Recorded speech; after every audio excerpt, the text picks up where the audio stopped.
This week on Goodnight, Goodkind, I will sit down with Joe Davis, the play-by-play announcer for the LA Dodgers, and we'll talk about the shortened 2020 season. Check it out.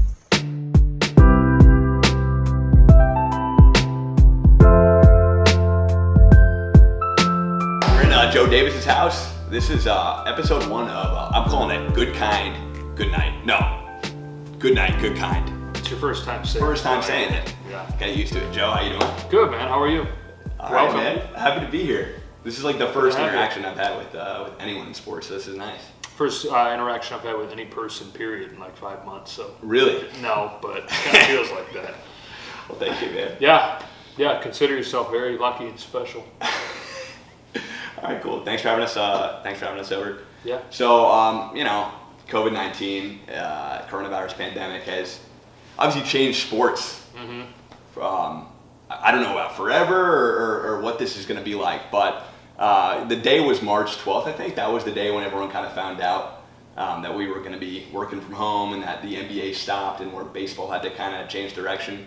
Do you remember where you were? Yeah. And how you reacted? I was in Vegas getting ready to do the Pac-12 tournament, and there's the first night of games, Pac-12 Network does those. So we were, my stats guy Rick and I were going to grab some dinner and then head over to watch the last game of the night. And we were in Bavette Steakhouse inside the casino.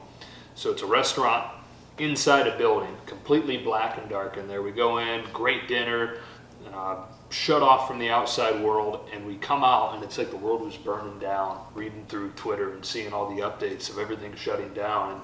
And it's like, wow, well, I wonder if our tournament's going to be played. And then it was, there's not going to be fans at this tournament. How weird is that going to be? And then we wake up the next morning, I'm getting ready to go over to a shoot around, and you start seeing word that Big Ten tournament canceled, ACC tournament canceled, Big East tournament canceled, Pac-12 tournament canceled. So a few hours later, we were in the car driving back to LA and haven't worked since. So since you've gotten back Yeah. from the Pac-12 tournament, what have the last 4 months been like for you? First couple months were awesome, honestly. Like probably first month and a half, it was blissful. Time home that I never have and never am going to have again, without any work, without any pressure to get anything done. So I just soaked it in, spent time with the family, read books, which I never do, just with as much reading as there is in my job to begin with. I never just read for pleasure. So read for pleasure a bunch and enjoyed every day. And then you get into early May, and it's all right, this is good, but I'm ready to get back to work. And now here we are in July, and it's like I think we're all going a little bit crazy, ready to get back to work, back to what we know. I mean, when this first happened, you didn't think it would bleed into July, right? I had no idea, but no, I guess I didn't know what to expect, but no, I figured we'd be back to work by now. Yeah, so I personally, I thought, I was like, April, we're going back. This is all just, this is a short period. No, I was dead wrong. Yeah. We're in July, we're still going, so. And who knows, man? I mean, obviously there's a date picked out, July 23rd for baseball to get started. NBA has its plan, NHL has its plan. Sounds like the NFL feels good about where it's at. But we don't know. We don't know what news is going to come out today or tomorrow or what the world's going to look like on July 23rd. I hope we're fine, and I hope the season starts and that we play it uninterrupted, but you just don't know. So when we do get back, you're going into an empty Dodger Stadium. What do you look forward to most, though, about baseball being back, just in general? Just having, very simply, having some kind of professional purpose, something to do. Right. But I love baseball and being at the stadium, and I love competition, and I love the stories of the players and the stories of the games, and having that back and having that sense of normalcy and that piece of routine. I think that we've found through this, at least I have, through these last few months, how much we rely on baseball as our calendar. And it's kind of what tells us when the seasons change, and it helps us move along day to day throughout the summer. And without that, it's like, how do you even tell time? So to have that structure back, for somebody who works in baseball and people that live in baseball and fans of baseball, we rely on that baseball calendar to kind of guide us, and I've definitely missed that. What's the first thing you do when you get back? In the stadium? Oh, yeah. Probably just enjoy the sights, and our view at Dodger Stadium from the booth is second to none, and taking the colors and the smells, and you won't have the typical sounds. We're going to miss that, not having the crowd, but I'll just soak in everything that there is to soak in. Not having fans, I think, I was excited for baseball to come back. Hopefully 10,000 fans. Maybe 5,000 fans. I mean, right now it's impossible. We can't bring fans in. What's that going to be like for the players? You think? I mean, obviously from up in the booth, you're probably going to be hearing some chatter going on, right? It's going to be weird. They're looking at piping crowd noise in to make it less weird on the players and on us. If there's no crowd noise pumped in, the players are going to be able to hear us, and so it's weird, right? And when I'm up there saying Justin Turner struggled the last 2 weeks, he's hitting 150 and he can hear me. That'd be really. I mean, it's funny, right? But no, that's a problem. So the fact that there's going to be crowd noise pumped in will help some. I think it'll help the players some because they really rely on that crowd noise to help motivate them. Joe, Justin Turner's watching this right now. If he turns on this interview, he's going to be like, "Why is Joe picking on me?" So pick anybody. Sorry, JT. Fill in the name. Yeah. So, and this is the Dodgers. I think probably for you, you must have been really looking forward to this year. Yeah. The team gets Mookie. Everyone was just stoked. The buzz around the ballpark. I work at Dodger Stadium. I do tours there. The buzz around the ballpark was just unlike anything I've ever felt in that stadium. I mean, I've only been there 2 years, granted, but everyone was just so excited because this was the year. I mean, Mookie and David Price joining and Gavin Lux on the upswing. So, did that definitely play a part too? For sure. I think, 7 straight division titles, but everybody kind of agreed that this on paper was the best team that they've had over the last, in this era. So to see that all play out was something everybody was really looking forward to. I can't tell you how many times over the course of February and March I thought about what that was going to be like when Mookie Betts was introduced to hit leadoff on opening day and walking up with the sellout crowd going crazy.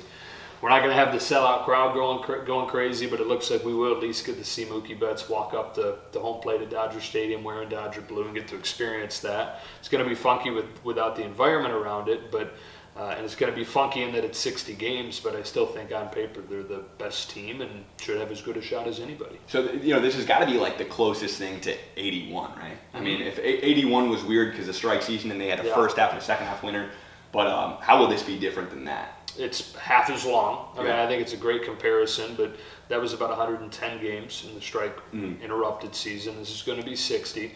What I think about with the 1981 season is it was different than every other season, but nobody says the Dodgers are anything less as world champions that year. Nobody says 81 Dodgers world champions, but nobody talks about that. You have to kind of be a baseball historian to know that there was something more to the 81 season. Right. So that gives me some hope that whoever wins in 2020 is going to be remembered simply as the 2020 world champion, and baseball historians and people that lived through this era are going to know what 2020 meant and the context surrounding it. But that gives me hope that it's not going to mean anything less. And I've heard people talk about how it may even mean more, just given the context around the season. How about for playoff baseball? If the playoffs come, October comes. I mean, obviously right now we're looking at same situation.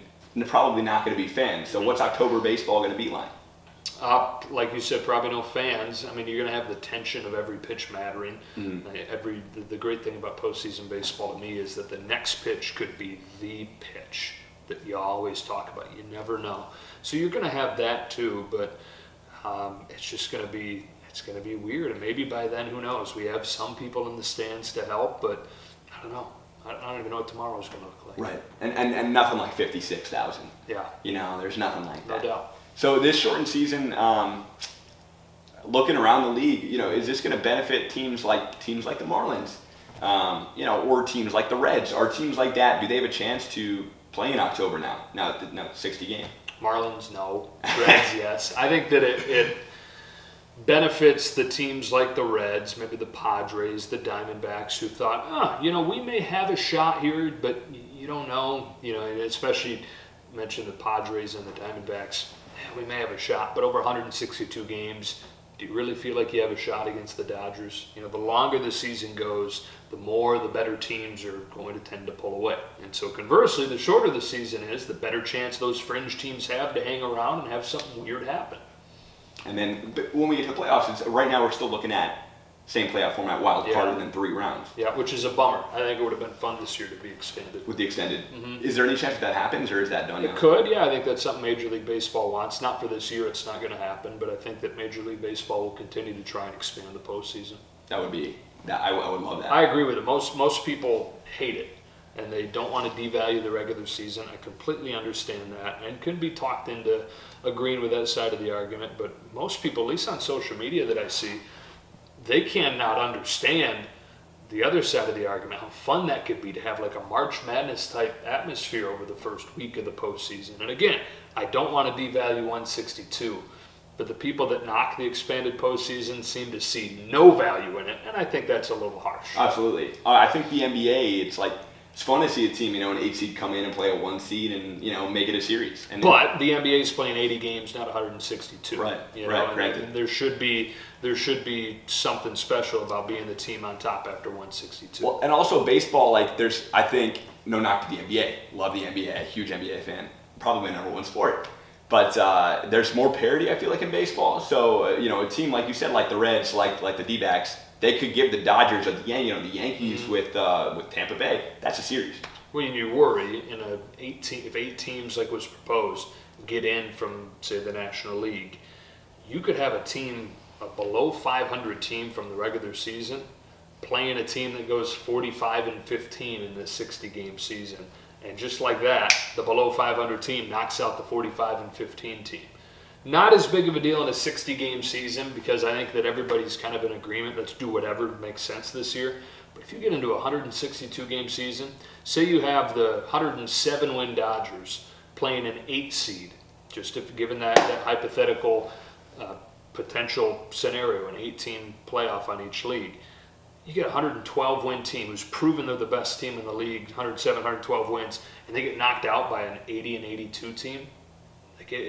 I see the argument against expanding the postseason that far. I do understand it, but I just think that there's a lot of fun to be had in an expanded postseason, and there are ways to do it to minimize the risk of a crapshoot like that. And for this year specifically, it'd be fun because you play 60 Exactly. games. The Dodgers could easily go 29-31. They're not going to. I highly doubt that. And they went 16-26 through 42 games a couple years ago. Right. So you just don't know. And then remember in 17 when they won like 105 or 104. That August stretch they had where they lost like 11 straight. They lost 11 straight and 17 out of 19 or something like that. You do that now, you're done. You're screwed in a 60-game season. So teams like the Yankees and the Dodgers, I think people are saying right now the Vegas number is 37.5. Mm-hmm. Do you say the Dodgers, win more than 37.5? I think so. But back to your question about what it does for teams like the Marlins and the Reds, and what does it mean for the Dodgers and the Yankees? I don't think a 60-game season means much different for the Dodgers or the Yankees. What it does mean different is for those fringe teams and those bottom feeders, which I guess by transfer means something to the teams they're chasing. It's going to be wild, man. Hey, Joe, I know I don't think, you got dad duty in about 10 minutes. So which I've had nonstop for 4 months. Joe, I don't want dad duty for 4 years, maybe 5 years. You hang out here a little while longer, it'll be great birth control for you. Me and Joe, the camera guy, we're ready to go. Yeah. Yeah, you go. I'm gonna head out then. You guys handle Blake when he gets up from nap here in a minute. Blake will come out a completely different person. I would not do that. I think we'd all be okay with that with the stage he's at right now. Sorry, Blake. We hear him right now. Yeah. Sounds great. Sounds like a young Joe. You should bring him. Does in. he? You can maybe do I sound like that? It's not great. When fans are finally back, man, what is that going to be like? Just for sports in general, to have that energy again. I think that it's almost like you're deprived something. It's like me and you with the gym. It's like if you don't have the gym for a week and you got to find whatever for this period, 3 months, I didn't have a gym. I had to buy dumbbells. It's like we don't have fans now for months on end. What's that going to be like when we do get fans? Is it just going to be like a completely different energy in every single building you walk into? I think there'll be a better appreciation for how big a part of what we love about sports the fans are. I think we know, right? We love the environments, we love the roar of the crowd, and we enjoy all that, but now that we're going to have games without it, I think we're going to feel how big a part, really truly how big a deal having those crowds in a given game are, and conversely, how big a deal it is to not have them. And especially for you, you play off the crowd. Totally. It's going to completely change the way we do our job. Can't say Majestic by Bellinger anymore. I can say it, but then I'm not going to be able to lay out and just chill because there's not going to be any crowd noise to look up. Who said that? Yeah, right. I'm going to have to choose carefully the words I use to make sure I pick ones they like as they're on the basis and they listen. Have you talked to Cody or anything, or any of the players? A little bit. There's no contact. We can't talk with them in person, and won't be able to at any point during the season. But a little bit through text and here and there, but nothing too much. Are they going stir crazy right now? Just They're back to work. They're back to work. So I think that they're probably all stir crazy as of a couple weeks ago. But now that they're back to work, I think that they're kind of back in their zone. It's exciting. Yeah. Joe, I can't wait. Can't wait to hear you again, man. It's gonna be exciting. Thank you. Especially on FS1 and the playoffs again. We're hearing a lot of you, obviously, because there's not gonna be fans, so you're gonna have to kind of fill that Maybe air I'll time. talk There's a quietly. Oh. All right, they won't be able to hear me. All right, get out. Joe, thanks so much, man. I'd shake your hand. We don't do that anymore. Elbows, right? Sweet. Thanks so much, man. You got it. Take care. Hey, man. Thanks so much, Joe, and best of luck this season. Same for you moving forward, okay? Thanks so much, Joe. All right, Mike. Catch Joe. Spectrum Sportsnet live. It's gonna be See you, phenomenal. Joe. Thanks See so you much, Joe. guys. Thank you.